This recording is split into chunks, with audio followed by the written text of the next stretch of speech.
Yo! What's going on, guys? This is Grim Reaper bringing you guys another session of the Boar's Hat podcast. I believe this is episode 16. Today we're going to be covering 278 predictions. There's a few things that I want to point out in this chapter that 277 did a good job of like setting up for this portion. I don't know exactly what's gonna happen next, but we all know what the fucking title of the next video is gonna be: Maya versus Gauther. So I guess we should start there. Naya, if you'll tell us what you thought about last chapter, bro, and then. I liked it. It was pretty like touching, just because I don't remember which the three-headed archangel, because he's the one who led up the attack and got like Derriere killed, which pissed me off. I'm like, you're a bitch for that. I don't like I was so mad he did that, because that plan was working. And in the long run, you would have been doing him like a favor, because obviously the commandments are messing with his mind, and he has like demonic powers in him. You're celestial. You don't want that in him. Like, this would have helped him, but he wanted to be a goofy and got her killed. But I like the part where like Elizabeth kind of let her go in peace with Monspiet and stuff. Like, that was a nice touch. But I enjoyed the chapter. The last couple of chapters have been really good. It just, I felt like he slowed the pacing down a little bit. I would say I feel like he could have progressed the story a bit further. But I mean, it's gonna end in like a year anyway, so it's fine. Oh. Yeah, I still can't get over that, but natural progression from where it is now. Yeah. I mean, when you say it like that, it does make it seem like a small amount of time, but that's a heck of a lot of time for like other information to come out, such as like a sequel. For us to build up support for the series, so we can get a sequel, and it's still about like 60 to 50 chapters. Am I like? Well, about 52 or something like that. 52, something like that. Yeah, that's a lot of time for shit to happen. Yeah, but like I always felt like the story was in his end game. So like when I saw the news officially, I wasn't like, what the fuck, really? I was like, yeah, that makes sense. Yeah, I agree. I think he even mentioned in the beginning that he's always had a plan for part 2, and we can't ignore the obvious signs for King Arthur's, ascension, obviously. What about you, Kishin? What are your thoughts on 277? And after reading the chapter, it's been like 6 days. What are you feeling now? I'm definitely looking forward to see what Gauther can actually pull out, but I feel like he's going to be destroyed. I don't see him lasting. But I've already mentioned in previous podcasts that like Merlin can just rebuild him. I mean, as long as you either salvage the heart or maybe rebuild that, but that I'm not as 100% on. My whole thing is that he's an object, obviously, but imbued with demon magic. So it seems like Maya has been using affinities that go against demon magic, or at least demon or demonic beings. So what's to say that he can't like fucking fuck up Gauther permanently in some manner? I don't know. I'm not a Gauther fan, so like I'm super indifferent on like what happens to him. Like, if he dies, he dies. If he becomes a real boy, becomes a real boy. I don't care. I'm not much. Like, he's not a character that I am not vested in. But I feel like he has some kind of plan that comes from the original Gauther, that he can do something. Maybe there's some kind of, I don't know, something he told him that he might be able to try. That's pretty much all I have. But like, this is the strongest archangel with commandments in him. Like, you're not doing anything to this guy. I'm still on that part about how they told us that supposedly nobody using darkness or light should be able to defeat him now. I was super interested in how they portrayed the fairies so far. I'm still pushing this narrative that the final resolution of King's journey is going to be the ultimate warrior. That same thing that Dolor failed in a long ass time ago, of being a great warrior.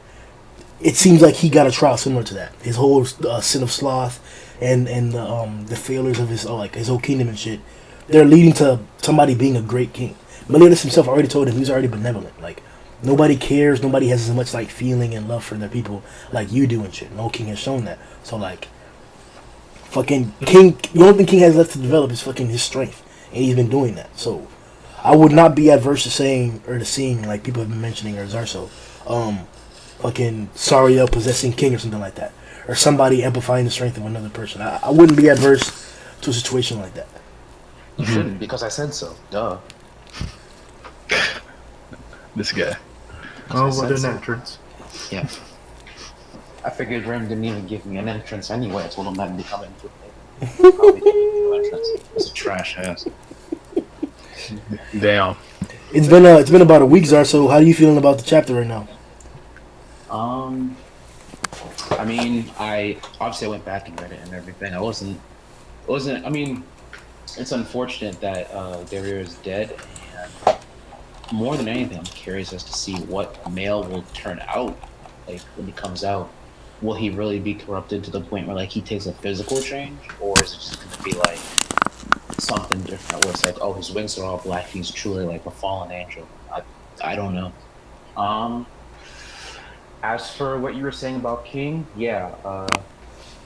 A part of me, so I was thinking about it today. Actually, I was thinking like a part of me thinks it would be cool to see it happen, but a part of me thinks King might be a little too overpowered if he gets like an archangel along with their blessing along with him. But at this point, Male's as overpowered as it gets, so I mean, it wouldn't really hurt. Like one grace compares to like 4 commandments from like the strongest archangel with like with a fairy king with the grace of like 1 archangel.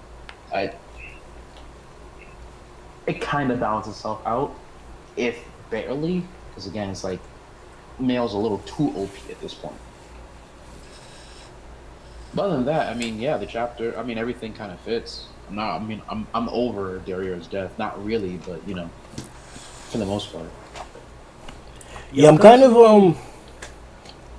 I don't know if it's because like we got the recent hype for One Punch Man, but I'm kind of at a stance right now where I'm just waiting to see what happens next. Like the hopelessness of like last week's chapter, like you said, it already set in.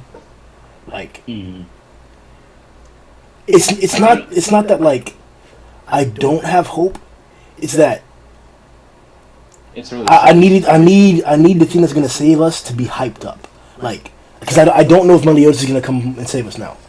Because of what was said, I don't know or should expect him to be there doing it. So now I need something that's like for me to be looking forward to for the hype for this shit. Because right now, all I'm seeing is Miles gonna kill Gauther, and it's like Nya pointed out. I don't give a fuck about Gauther. Like, I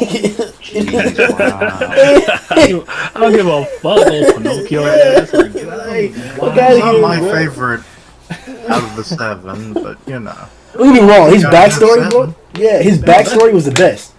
That shit was raw, but like I still don't care about it. I mean, I care about all this to an extent. Like, what was it? Like, I was more surprised by Gauther when we realized that, oh yeah, this dude just got his head cut off. He's perfectly fine. That's what kind of got me. I was like, this guy clearly isn't normal. And I mean, from there, it's like he kind of like from there he was like he's kind of like an over. Well, he's more like an underrated Sin to the point where it's all like he's definitely powerful, but it's like you don't really see him do all that much in combat, save for like, you know, fucking around with the enemy's mind. But I mean, I can see why y'all really don't care much about him, even though like, you know, he did have a raw backstory, and I mean, he has developed as a character. At the end of the day, it's like he kind of falls flat in this scenario only because like it's kind of a hopeless situation. I mean, he's already gotten pretty fucked up. Like the dude just lost his arm. I don't even think it's that, and I'm gonna say this, and don't judge me for saying this, but his powers are cool. His story, as far as how it's been entwined, is you can't say it's bad. Like it's been well written and it's good. It's just that like I don't give a fuck about like the whole selfish thing and how it's being displayed. Like, for example, you losing your memories and then like you're trying to become a normal boy and find feelings shit like that. Like.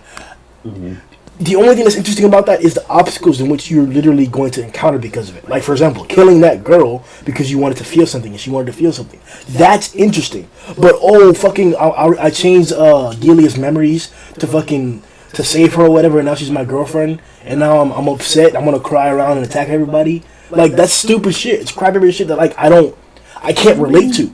I don't think there's very many people that can relate to it. If you can, viewers, I'm sorry. And help me, you know, in the comment section, tell me how you guys can relate to Got the Story, or really good ways that we can relate to Got the Story. But fuck that nigga, bro. It's okay. So just real quick, I don't want to, you know, overtalk anyone. I just got here. I don't want to, you know, talk as much as I do. But I just want to say that I can see what you mean. That, like, on the flip side, look at it like this, right? so he doesn't really understand emotions and everything. You can see this in people who are very manipulative of others, and it's like they'll do anything and everything in order to kind of like get. I mean, like kind of like hold on to like that, like those emotions or those feelings that they have for other people, even if it's hurting them overall. And I mean, in that aspect I can see, because again there are people all over the world who take other people's emotions for granted and basically use them. And in that sense you can have those people who then can relate. But at the same time I do understand what you mean. It's like, took over Louis' mind. Now you're gonna whine about, being caught doing it and go crazy. But at the same time it's like he was kind of like an unstoppable force without any real direction. And now that he has a direction, it's just he has a direction. However, it's like I don't really see him. Oh, I don't see him specifically overcoming this obstacle. I see someone else coming to aid him. Because normally, when you have a situation, like for example, Bond versus Mescal and Gallon, right? Even though he was like in that really tough spot, he was still able to destroy two of their hearts, and then one of their hearts each, and then dip out with Jericho and Elaine. He in a sense somewhat overcame the obstacle, even though he was still kind of falling short later down, like not even like a page after the fact. That's basically it. Also because like you remember how like King is like, we always help our own, like the sins, we always help each other. I feel like that was like also a little bit foreshadowing that like maybe some help is on the way that's gonna come. So Yeah. because I always thought that this would be the situation that Meliodas can kind of use to get the Demon King to let him come back. I'm not sure how it works with his body and shit, but that was my assumption at the time. I don't know anymore. I don't think that might not be the case, but initially when this whole Miles stuff was going down with the memory manipulation and stuff, I thought that was going to be what they used to let the Demon King like let them pass. Honestly, I can't even say anything to that, because it's like, because again, I've said it before. Either the Demon King comes out of Hawk's eye, or that's where the gate was going to lead, or or the gate itself might open up close to Camelot. Because if it were me, right, if I wanted my heir to inherit all the power necessary in order to become in order to succeed me, I'd want to be there in order to coronate him properly. And that would mean the Demon King would probably end up in Camelot or somewhere near there in order to go and get to Meliodas in order to do what he's got to do. But then again, that's just like me trying to rationalize it. If the gateway really is through Hawk's eye, I mean, it's kind of iffy, because the Demon King was only looking through his eye. It wasn't that like there was a portal there. Merlin used like the fact that it was kind of like a gateway for the Demon King to look through. She was like, okay, well, I can technically use that gateway to kind of put someone, or like at least like have someone travel through. So again, I don't really know, because that part of the magic system in Seven Deadly Sins is beyond my comprehension. But that's my thoughts on it. All right.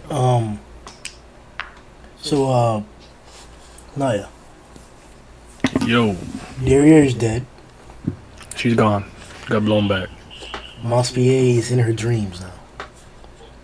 Yeah. What's this? This is a flashback. It seems like, right? Like your life flash before your eyes before you die. It seems like that, but I also seems like Elizabeth was trying to like make her pass away peacefully with like a good memory or something. I could definitely see that. Yeah. I kind of viewed it that she was like seeing the past, from her own memories, but now that she's got a clearer head, seeing as she's changed from how she was back then, she's viewing things differently. That makes sense, actually. I agree with that. Yeah. That makes sense. I didn't realize it the first time, but the second or third reading, and I was like, that makes a lot more sense than just like, why did this memory pop up out of nowhere? See, because I was trying to find a way to justify why would we get this, and to a point where it's like it's not completely resolved. Because now I'm thinking, okay, he put this in there to stall out her death. Make her death last as long as possible, so that we can find a way to save her. Make it logical as to why somebody was able to come in and save her and shit. So like, is that plausible now? Is she gonna be alive for like fucking next chapter? Or like, what's is she done now? Like, because if I remember correctly, Montpellier's death wasn't like anywhere near as glorified. Like, we got his backstory, then it was just like nothing else, right? So isn't this enough too? Like this little flashback. They don't seem to bleed out or anything. Yeah. So it's almost instantaneous. So it is. If she is still alive, this is kind of goes against the norm for sure. Not really. I mean, like that's what. Like, yeah. Go ahead. No, go ahead. Like I think she's gone, right? Based off like like previous presidents and having her heart taken away, but this is a show with demons and angels and stuff. Like resurrection wouldn't be something that's like I don't think that's like something that could not happen. It could happen, but I think she's gone. I don't think she's alive. I don't really think like thematically. What would her current role in the story be? Like what would we need her for? You know what I'm saying? I've said this before. I think like maybe 2 streams ago. But actually, no, the last stream we did for taizai. But I remember saying that if anything, right, Elizabeth, whenever she cries over someone who we know to be gravely injured or already dead, every time she cries over them or she sheds her tears, that person comes back, and it's always happened. Always. With the doctor that tried to kill Meliodas, with Meliodas when he was attacked by when Meliodas was over there because he had been attacked by Gale Thunder, when Hawk was attacked by I think Dark Nebula, or was it like Dark Snow, whichever technique it was, and and Veronica, when Veronica got caught in Gulia's blast during the Vazio fight the first time. Every last one of them, along with the king in her backstory, all of them, every single time she cried, the person was perfectly fine. I'm not sure; it might be a bit of a pull, but if she's done it more than once, and she might be able to do it again. Because think about it, she's the daughter of the Supreme Deity. There's a good chance that there are some abilities that she might not even be aware of herself, and that she might even have more potential than she even really knows. But then again, that's all conjecture. I'd say like what would be the point? And 2, Derriere is kind of like she's ally with them now, but she's been in the for most of the series, so that's why because she's like technically a bad guy, quote unquote, it's like I don't think she's coming back. And it seemed to me like she wasn't healing her; she was letting her go in a way that like she would pass on peacefully. So I don't think she's alive personally, but I didn't like when you went through the examples, I'm like, yo, he's kind of right. Like that did happen a lot when she would cry about someone, but they're usually kind of somebody on our side. In a sense, the doctor was shady, of course, but you gotta get a reason though. I mean, again, now, hey, at this point, everyone has, everyone, or rather, at this point, black and white is pretty much blurred. I mean, if you can't already tell. And again, I don't know exactly how Derriere coming back would fit into the story. I mean, they might just want to, bring her back. It's like, hey, she kind of died, came back because of Elizabeth, and now she's going to be a demon who's kind of on the good guy's side again, or whatever. But I mean, she already did that, and then she got murked. So again, I see what you mean. There wouldn't really be a point in bringing her back because she kind of already filled that role of the bad guy who went good guy and died. So why would she have to come back for it? But again, you said it yourself that this series is not new to people being resurrected. When they told me Elaine was dead, I figured she'd be dead and she wouldn't come back.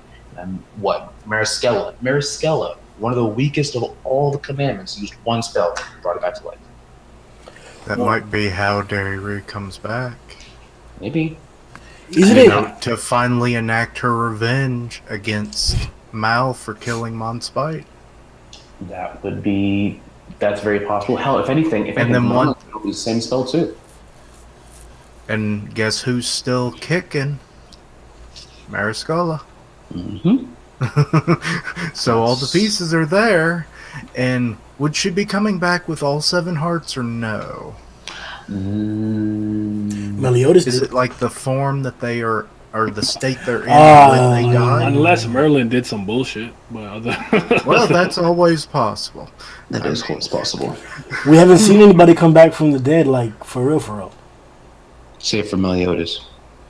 obviously for obvious reasons. But yeah, I mean, Not even yeah. him. He's well, technically yes, he's the one exception that qualifies in all the categories, but he still technically doesn't qualify in the category of magic. I mean, like just coming back to life, resurrection. Nobody besides Bond, and Bond even uses magic as well, but his is the purest. Bond is a comeback reservoir. I mean, well, technically, Yeah, he dies. Elaine was brought Don't back. say he doesn't die. Hey, he dies. Well, she wasn't brought back Okay, either. She yeah. wasn't brought back either. She was. That's what I'm saying. Like all these times where people are being revived, it's like some type of magic thing is like affecting their bodies or bringing them back in a certain state or doing something to them. It's But still considered resurrection, like one way or the other. Everyone, at least anyone who was in fact dead, like like cold dead, and then brought back to life. That's a form of resurrection. if they're Bond bound can to a magic, resurrect. I don't count it. Like Bond, all right, Bond doesn't count because he's not bound to the Fountain of Youth. Like, but He is the Elaine, fountain of youth. Yeah, I was Elaine. about to say he is, because he's the Yeah. one that Well, brought the forest Well, back. you get what I'm saying, right? If you remove the Fountain of Youth from Bond, he won't die. But if you remove the curse from Elaine, she dies. It's not the curse, though. It's the magic. The That's curse itself. that's what Was I'm if you saying. were, The whatever you want to call it, her spell. If her spell leaves, all those people that came back to life are dead. They're gone. And then how many people have actually come back to life? If you don't count them, I mean, just Meliodas and Zardoz Bond. came back. Zardoz came back because Oh, of. the spell. But then again, no. But then again, people say that it was Mariscala's spell. But then other people were all like, it might have been Denzel's spell. I'm pretty sure you argued. He said, There's a couple. yeah, he said it himself that he was the spell. And we were Again, told of how it works. No, there's no art. Hold up, my bad, Zarso.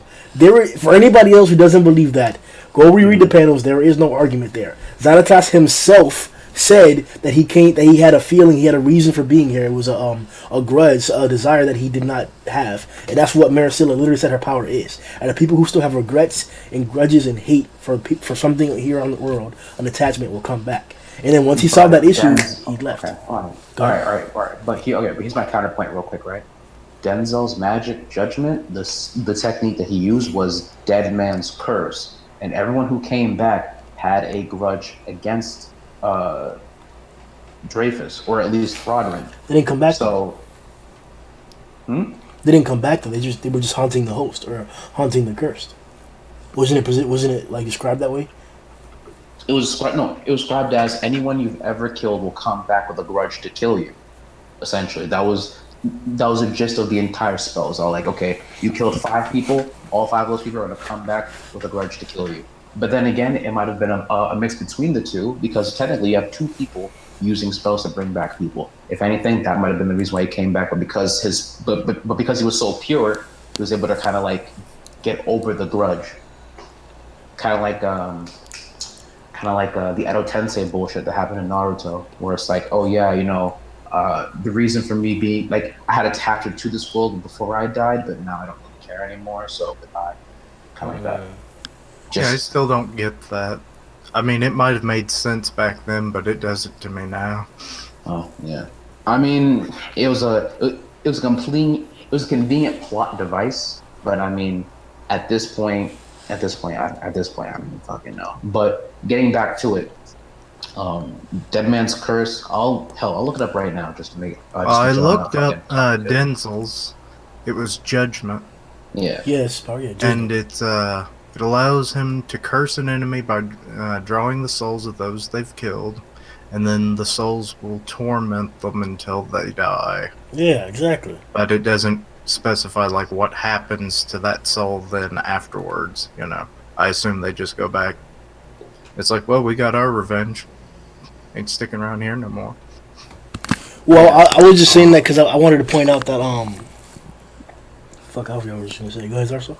Oh damn. No. I was about to say anything. Go ahead. I'm still reading, so. Okay. Well, moving on from that point, I wanted to point something out real fast that has been bugging me, and I've mentioned it to you guys. It's been bugging me, but it's growing more so even now that I think about it. Have you guys ever seen an example in a story where the damsel in distress is broken? What do you mean by she's broken? Like she's very powerful? Do you not believe that Elizabeth can solve every issue we've encountered? Has she not shown that power? Well, there was a reason before why she couldn't. Right? Tell me this bitch did not 3,000 years ago use Let There Be Light to pop an Indra curse. An Indra curse out of somebody. Not their commandment, not their magic, an Indra curse. Some shit that they told us is innate in all demons. In that when you're strong enough, if you're at a certain level, you can sacrifice to get that out. How do you force that out of somebody? Okay. I get what you're saying. You see what I'm saying? Like there's no reason why she can't deal with anything we've had. But but prior to her getting her memories back, she would not have known she could do that. Yeah. In the current storyline, is what I'm saying. It's not like she was hiding this fact for like years, for like a long time. You know what I'm saying? She didn't know. No doubt. I may have worded that differently, but you know what I mean. Like in the time that she's had her memory and stuff like that, and she's been capable of fighting, she's been nothing but exceptionally impressive. Besides physically, so my question is, what the fuck can you like bitch, step up? All right. Grimm, I kind of see what you're going with. And you might not like this answer, but I'll give it to you anyway. Elizabeth is very powerful. If anything, if Elizabeth wasn't the character she is, she probably would have been able to kind of like murk through a lot of demons without really trying. Because again, demons with darkness are naturally weak to arc, or rather like that light attribute that the Guards clan possesses. Obviously not pertaining to like combat classes. It's just like naturally light beats dark unless the levels are different. But the thing is, Elizabeth herself won't go after people in that light because of her personality. She doesn't look for confrontation. However, she can fight. Think of it like this, right? Even before she got her memories back, and she was still able to use some techniques like invigorate and healing and all that stuff, right? When she was fighting with Elaine in the second Vazio fight, right? She fought those dudes, but she was never trying to actually injure them. She knew that she had to fight them, and even though she didn't really have all too much combat stuff, even if she did have the ability to face off and fight someone, she only does it in the very, very, very rare and extreme cases of self-defense. A perfect example would be Meliodas trying to keep her in Camelot, or Esterosa, now male, basically choking the shit out of her. Those are the times where she'll actually go after someone and use an actual combat attack, or an actual physical attack. Other than that, she's a very passive, non-aggressive person. She won't try. She'll always try to use words. That's not what I'm trying to get at. I get that she's a certain type of fighter. I agree 100% that even in the Holy War, she was taking more of a supportive role. That she only stepped into. She's a fighter. It's not even, hold on. It's not even the fact that she's a fighter. It's just it's just like that's her as a person. I see what you mean. It's all like she's deceptively powerful, but she's too kind-hearted. Not even just that. It's like she has like that type of character that has a lot of high-powered techniques. But it's like if she would have tried and use, she doesn't have the backing like she did 3,000 years ago, like she did compared to now. Because the two people that were backing her up 3,000 years ago, one of them just disappeared, and the other one, we don't know what happened to his body. All we know is that he kind of just got flung from the explosion. She doesn't have the backing. Not only that, the situation is a lot more dire than it was before. Before it was like, all right, purify those two, and then that's it. Now it's like, okay, have to heal this guy's arm because he just got shot by a technique that is supposed to slowly destroy your body. And I have to reverse that entire process with my own magic. And then from there, also watch out for this guy can negate my own magic. The only time where I say it's acceptable for her not to have interfered in the situation was when Meliodas went into assault mode and they put the perfect cube up. Merlin herself said that if he gets out, he's going to kill everybody. And I don't think she could have done anything to the perfect cube to affect him anyways. That's the only time where I say, okay, you're helpless there because there's a cube up. Besides then, bro, she had already been awakened. They were on the way to Conrad. Was that the name of the country they were going to? Coran? Where? Conrad. Oh, yeah, that's what it was. They were on the way there. She had already gotten her memories back. She had goddess abilities. She had goddess capabilities. One of her eyes was already going to be a goddess. She had those abilities. Why the fuck can't you save these niggas, bruh? Why the fuck can't you help hold off fucking whatchamacallit, Chandler, bruh? Why the fuck can't you go after, come on, bro? There's You can't tell me some of these things are acceptable, bro. Like, well, actually, hold on. Because now that you say that, I do. There's something that I do realize. If you think about it, right? With that level of thinking, she should have been able to have her wings at that point in time. But she popped out her wings when she was being taken away by Starosa. So I'm thinking that it's like she's slow. Well, from the point in time where she got her memories back, she was slowly getting her powers back, kind of like how she was slowly getting her healing abilities back before she got her memories back. No doubt. So that might be it. I could definitely yield to that. That definitely makes sense. Okay. But I will agree with you that at the end, she is even when she does have all her power at her disposal, she does shy away from a lot of situations where she could handle them. Even with her words, she doesn't really try and be proactive with a lot of her things. But then again, I think it might be due to the fact that her position, at least her position with her clan might be much different than we think. Because essentially, you think that she might be like a princess compared to the two princes from the demon clan, but that's just not the case. Well, I'm just saying that there were at least 3 or 4 times in the story, pivotal points in the story, whether it's an entire arc or a side story, where Elizabeth was the strongest person in the 7 Deadly Sins, or was the top 3 strongest people in the 7 Deadly Sins. That's been a thing before. You can't tell me that's not true. Back 2,000 years ago, when it was King, Diane, Meliodas, and Elizabeth, you can't tell me that she wasn't the second strongest person there. Like, I don't know about that though. Maybe. You think Glock Senior and Delore were stronger than Elizabeth? They were more combat based in the first. I mean, don't get me wrong. She definitely had all her power and everything, but again, she is not a combat focused individual. Gloxinia versus the goddess Elizabeth. Who wins? Darzo. Gloxinia. Unfortunately.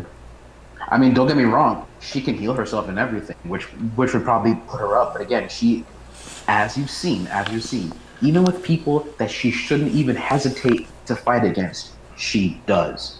He's like, I don't want to fight you. I don't want to fight. I'm not about that fighting life. Fuck that bullshit. She's always putting down people who are trying to fight. No matter what. I get that, but the reason why we've come back, and I want to circle it back around to get back on topic. We're now once again confronted a position where it's Gauther and Elizabeth versus somebody. Not only did we have the majority of the leaders of Stigma were right here with Elizabeth, the leader, the man who made the literal pact, and they still got bodied by one angel. One demi-angel, demi-demon or whatever. They still got bodied by one person. She stood there and did nothing. King by himself. Bro, my nigga, I gotta keep saying it. The motherfucker took on the Archangel by himself. Yeah. 276 is King versus Mael. You can title it that if you want. The nigga took on Mael by himself, bro. Whether he got lost an arm, whether he got his ass beaten real fast, it doesn't matter. For at least 7 to 8 panels, King was taking on Mael by himself, without Sariel or Tarmiel or Derriere. So I don't want to hear a thing about I just want to talk to him, or I don't know him, or these guys are evil. No, this is a nigga who's been with you since the beginning. You went to go look for this nigga, bruh. This nigga's been with you since the City of the Dead till now, bro. He's losing a fucking arm, and you choose to fucking come on, bro. Nah, man. Nah, some of the things that are happening are unacceptable. I know that it's we only have 20 pages to show everything. There are sequences that are important, but Elizabeth is starting to bother me as a character. Not because I think you're looking at it from the wrong perspective, personally, because I think you understand why it's happening. You just don't like it. Did that make sense? That's how I see it, at least. 100%. Everything he said is right about Elizabeth's personality and fighting stuff. Because she's not going to be all right, I'll handle this, move back, I'll fuck niggas up. That's not what she does, right? She's very, very, very passive. She's like violence is the absolute last resort for her. You know what I'm saying? And then when it comes to a lot of things she could have done earlier, which would have helped a lot of people, you could make that argument Meliodas too, because he was never at full power until later on in the series. He basically had self-imposed nerfs and then other nerfs on him until he got his powers back and his secret weapon and shit. And she wasn't really at full power until she got her memories of being a goddess back. It's only in the last 3 days before she kicks the bucket. And even then, it's even though she's at full power, it's not like she really fights at full power. I think the only time she fought at full power was versus her mother and the demon kid, low key. Probably the only time. I can agree with that. That makes sense to me.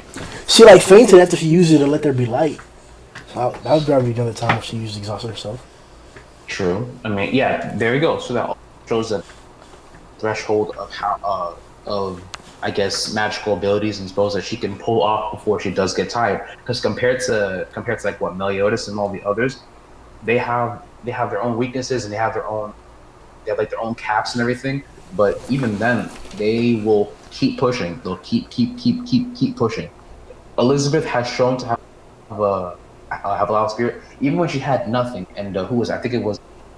It wasn't Jude. I think it was Ruin. Literally slapped the dog shit out of her with like a metal, with that metal cane staff, whatever.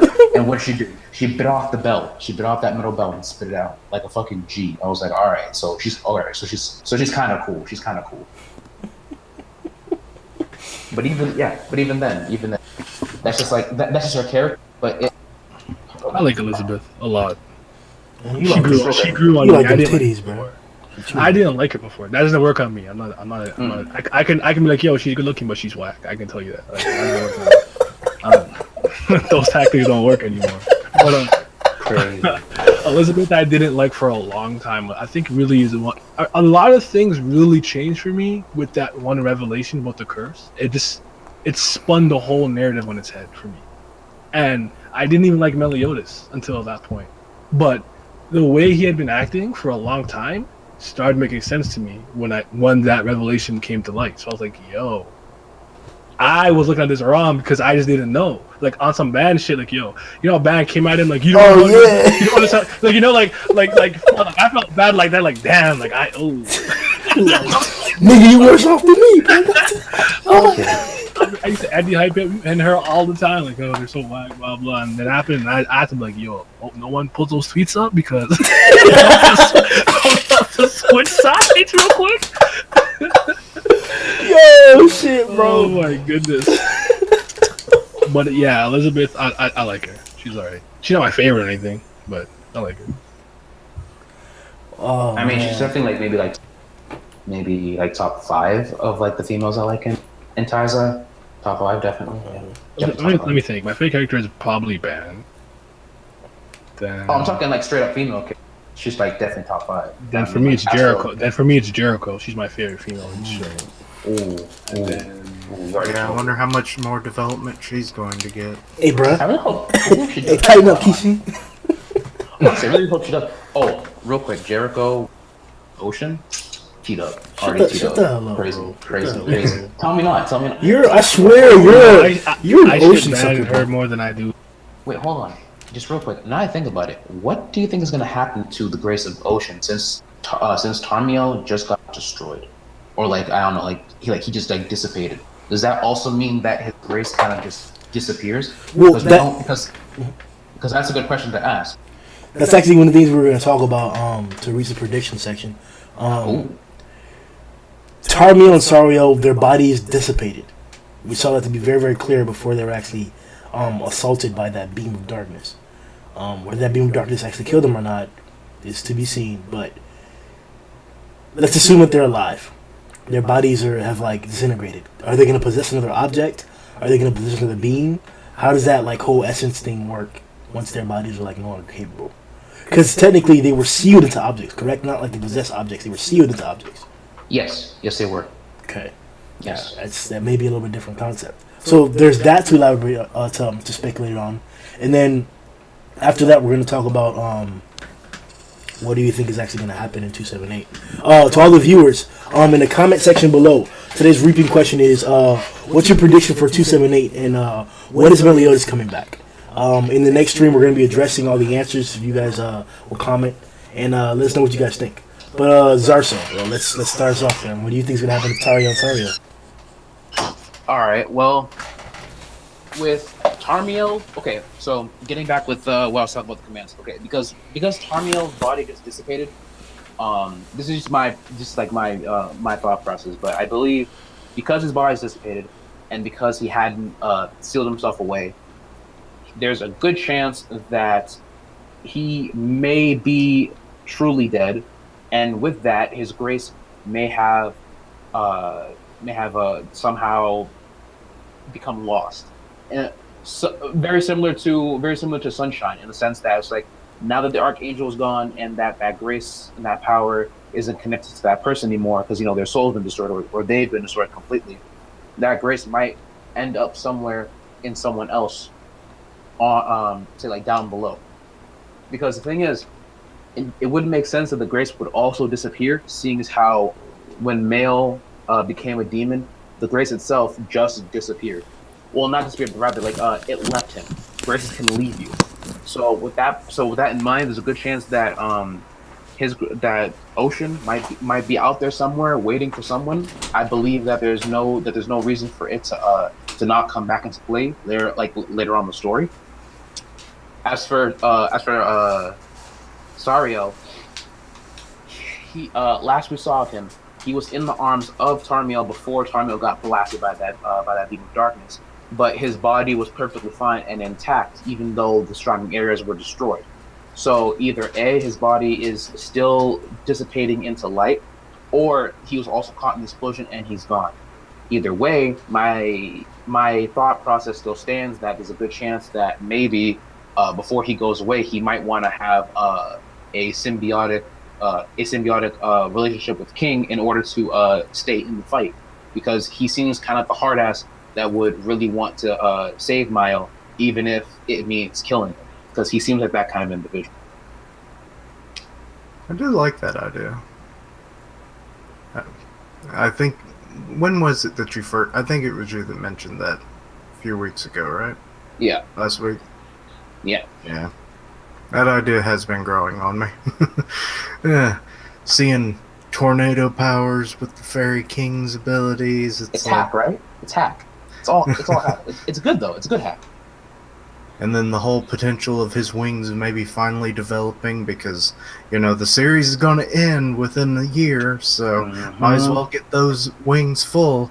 So yeah, like I said, it's growing on me. I need them all to get like a nice fight, at least a nice fight for showcase before it all comes to an end. I don't expect Diane to do anything. She's hopefully she does something. Good lord, do something. Jesus Christ. I mean, what do you expect her to do when she literally is like earthbound, like 24/7? She has fucking amnesia every fucking day. Like I can't. If she could manipulate dust, I can't stand her. Oh my god.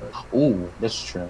It's not her fault. Right. It's not her fault though. It's like the writing. It's not like me being like, oh, like she's trash. It's just like I don't think he's handling her as well as he could personally. Well, okay. Well, I mean, just to argue with that point, when you think about it, right? How much of your own life do you remember? Do you really remember like the entire year when you were 5 years old to when you were 6? Not everyone. No. You remember specific events and certain days. Exactly. My problem isn't literally that she kept having amnesia. That was a half joke. My thing was is that like her memory kept getting like bugged up for some reason. There's that, but I just felt like she hasn't really done anything great from start to finish. Where it's like I can't be like, yo, this one thing Diane did was so cool, or say like, oh no, she done cool. I can't say that, but like I feel like if you told me to rank all 7, for me she's easily at the bottom. Put it that way. Ooh, that's rough. And not because like not based off strength, based off like portrayal in the narrative. I just think like, ugh. Okay, that's fair. That's fair. She comes and is like, first she's like, oh my god, Meliana's like, oh no, it was King. Oh no, my memory's lost again. I'm like, good lord, what is he doing with her? Did she start dancing and shit? I'm like, bruh, no one want to see this. It's like, no one wants to see this. I don't know. I hope she has a final nice showcase, because the potential is clearly there, because like, what's her teacher's name again with the peg leg? What's her name again? Natrona. Natrona. Like, she definitely has potential. Like, you can see it, but it's just like, fucking unleash it. Show me. That's just me though. I mean, maybe that's my point of view. No, I totally agree. I feel like Diane could be out here doing more. I mean, if the lore sees some kind of potential in her, if the Fairy King and Giant King both see potential in their pupils, then I do want them to kind of reach that potential. I want them to kind of live up to their master's potential, or like their expectations. Because if not, then like everything that they did would, in hindsight, be seen as kind of a waste, and along with their sacrifice, if they're not going to be able to, surpass the expectations that were set for them. It's true. Kishin, did you already give your predictions? I was just kind of feeding off. Yeah, but well, given the whole ocean thing, this kind of brings into a topic that I don't think I've brought up before necessarily, or maybe I have, I can't remember. Okay, Escanor's got sunshine right now. How the hell did he get it? Has it just been floating around and we have a Thor's hammer kind of situation where it goes to the most worthy person? And then that leaves two options. One, that he just happened to be the first one, or he's just been the most recent successor, but then no one's ever exhibited like, hey, anybody hear about that guy that basically had the power of the sun and then he just died? That is true. I mean, think about it, 3,000 years and that kind of chilling. Like, why would it just out of nowhere randomly poof? 40 years ago, oh yeah, Escanor seems like a really cool host. I'll inhabit this body. Yeah, I see you. Well, it just seems we need more details on how that all works. I feel like when we get Escanor's backstory and how he got this sin of pride, like for real, like I think Merlin's gonna be last in that regard. Probably. I think she'll be last because I feel like Merlin's one of those characters that has all the answers. Like she knows too much to reveal a lot about her. I feel like would bring many things about the story to light. But in the case of the Scanner, I think we'll learn about how he got the grace when we dive into how he became the sin of pride. Yeah, I also think that it'll be intertwined with with him meeting the rest of Stigma or him meeting Escanor himself. That's how I think we'll find out more about the past of Sunshine. But for me, I agree that it is weird that for 3,000 years there is no representation of Sunshine. But it's not like it's completely unprecedented. You have to remember, the leader of the Holy Knights in Leonis was Zarathras. And not to mention that Meliodas was shown to be possibly or most likely stronger than Zarathras, but Escanor was much stronger than either of them. So it's not like you being the strongest is always going to be the part or the most important thing, or maybe even the most notable thing. It seems like that's a thing here. I don't know if they're going to explain that away somehow, but I've always thought about it like that. Like, this nigga hasn't gotten a power-up. He's never once gotten a power-up. Him or Merlin. Never gotten a power-up. Not one time. What's the point? That's because they're already broken. No, that's what I'm saying. Like, if they've never gotten a power-up, and we know for a fact that at 12 o'clock every single day, this man leaves the group or goes somewhere else or puts sunglasses on to make sure he doesn't fucking get into that state in front of people. It's always been like that. So why is Zarathras the leader of the Holy Knights? Why is Meliodas the captain of the Seven Deadly Sins? Like, you see what I'm saying? Like, besides certain things that have been addressed to, it seems like strength doesn't mean that you're going to be at the top, and it may not even mean that strength means you're going to be in the news. True. But I still want to know where the fuck Sunshine came from. Exactly, and like I said before, because we have Tariel, who's now dissipated into light because of the darkness beam. What is going to happen to Ocean? That's the reason why I said that. Hey, there's a possibility that Ocean is kind of up for grabs, and if anyone gets it, I mean, that person jumps the ranks in terms of power in the roster of who's the strongest in the verse. And I'm saying, yo, Jericho's shown a shit ton of development since her introduction. I'm saying, and again, I like her as a character. If she got Ocean, hype all day. Oh, so then she has a whole universe worth of water to now freeze with her ice powers, huh? And and not only that also fulfilled the fact that she was always like, I want a Holy Knight even greater than you, brother. And I mean, and again, we can see that her brother's watching over her. There's a good chance that her brother, as a spirit, might even notice that, hey, there's something weird around my sister. What the heck might it be? My prediction for 278 is hopefully the healing of King, so that once again Gunther and King can unite up against Mayo. I'm also predicting the arrival of an essential force, whether it's Meliodas' feelings or the demon Prince Meliodas. Um, I'm not confident in Elizabeth taking action to assist them besides healing King. So I don't know if this chapter is going to be like an interlude where Maya is still going to be inside the blob, so he won't attack them this chapter, or if it's going to be a straight fight right away. I'm not sure. All right, quick predictions. I believe Male might get a weird physical alteration if he comes out of that cocoon. That is if we even get back to the whole, if we get back to the fight with Male. Because again, that chapter name might be something else because they were talking about despair. And a bigger despair than dealing with Male is dealing with the Demon King. Just want to put that out there.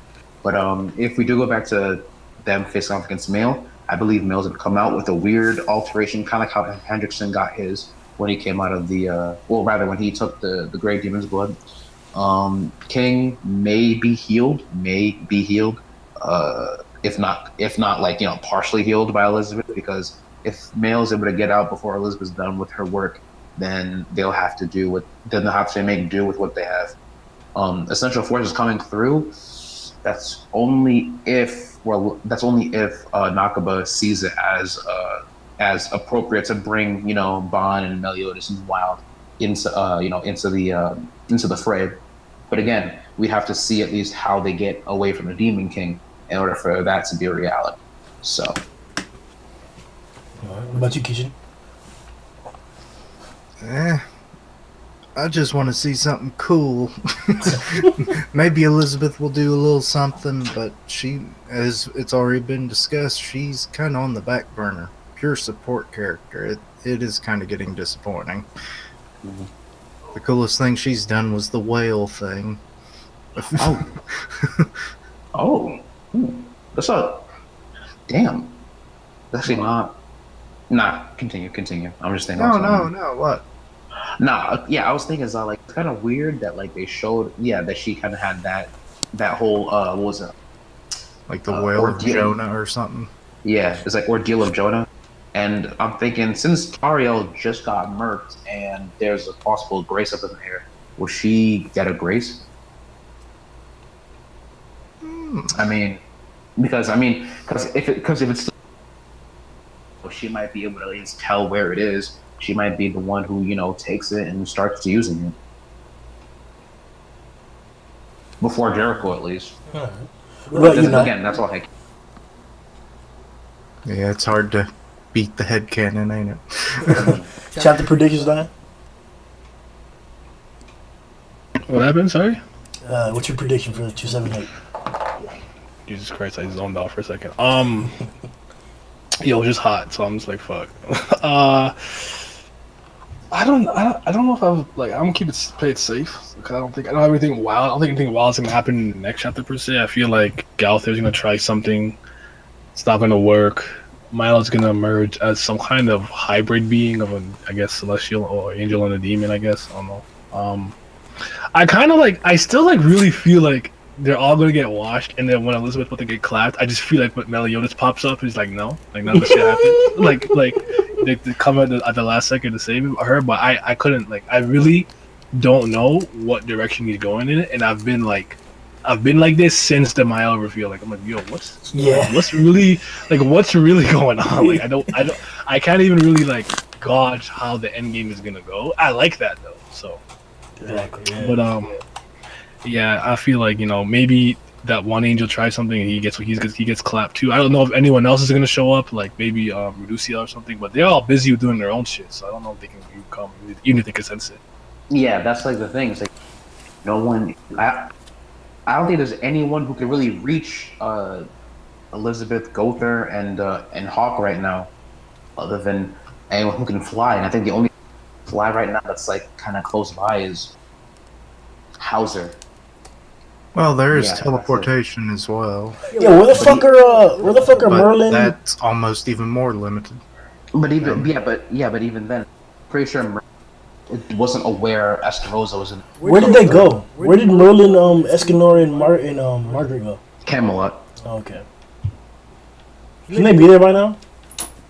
They Or were they walking? no, they should be there by now. Yeah, but I think it was like Little Shell who kind of like stopped for a second because like he started to realize that Male wasn't no that Esterosa wasn't fucking a demon and was Oh, yeah. actually Male. The Yeah. memory thing, yeah. Also, another thing, don't you think it's kind of weird how Merlin doesn't doesn't even know who angels are? That A what? little bit. How Merlin doesn't know who the angels are? Because think about it, she was there 3,000 years ago when they found out that there's a child born with the power of infinity, but then her home nation or her hometown was completely eradicated by both the leaders from opposing sides because she wanted to play around and get the benefits from both sides. And then she knew Melia, but she for some reason she doesn't at least she didn't know or isn't at least familiar with the archangels, save for who they were in the past. Because you would think 3,000 years ago, a couple other people, and the fact that she was there, she would at least meet at least a demon or two. Say because again, she knows the old Goater, but she doesn't know any of the archangels. I guess we'll see about that then. Because hopefully they'll be the ones that come. They could be an option to rescue us too. But that's it for this session, guys. Stay tuned for the next session of the Boar's Hat podcast. Check out the link in the description for Kishin's channel and Naya's channel. They're doing a lot of Tower of God content as well. Tower of God is a really, really good series. I don't read it myself, but I plan to. Naya covers that exceptionally well on his channel, so check that shit out. And we'll see you guys next time, man. Yo! Yeah.